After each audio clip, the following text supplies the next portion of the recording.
Today's morning devotional. In harmony with God's law. A certain Samaritan, as he journeyed, came where he was, and when he saw him, he had compassion on him, and went to him, and took care of him. Luke chapter 10 verses 33 and 34. Christ knew that no one could obey the law in his own strength. He desired to lead the lawyer to clearer and more critical research, that he might find the truth.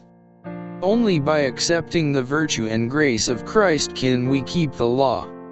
Belief in the propitiation for sin enables fallen man to love God with his whole heart and his neighbor as himself. The lawyer knew that he had kept neither the first 4 nor the last 6 commandments.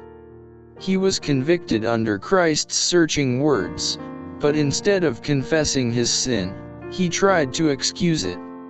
Rather than acknowledge the truth, he endeavored to show how difficult of fulfillment the commandment is. Thus he hoped both to parry conviction and to vindicate himself in the eyes of the people. The Saviour's words had shown that his question was needless, since he was able to answer it himself. Yet he put another question, saying, "Who is my neighbor?"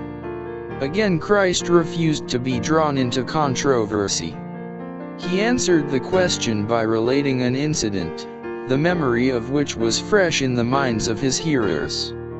A certain man, he said, went down from Jerusalem to Jericho, and fell among thieves, which stripped him of his raiment, and wounded him, and departed, leaving him half dead. As he lay thus, a priest came that way. He saw the man lying wounded and bruised, weltering in his own blood, but he left him without rendering any assistance. He passed by on the other side. Then a Levite appeared. Curious to know what had happened, he stopped, and looked at the sufferer. He was convicted of what he ought to do, but it was not an agreeable duty. He wished that he had not come that way so that he would not have seen the wounded man.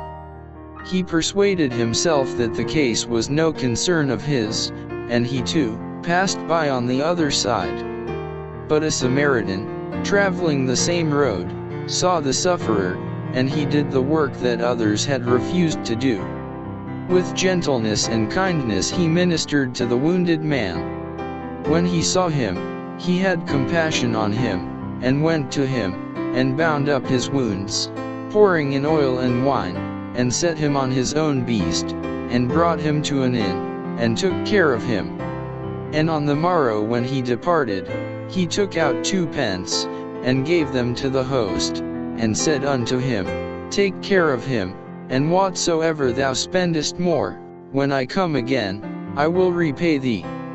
The priest and the Levite both professed piety, but the Samaritan showed that he was truly converted. It was no more agreeable for him to do the work than for the priest and the Levite, but in spirit and works he proved himself to be in harmony with God.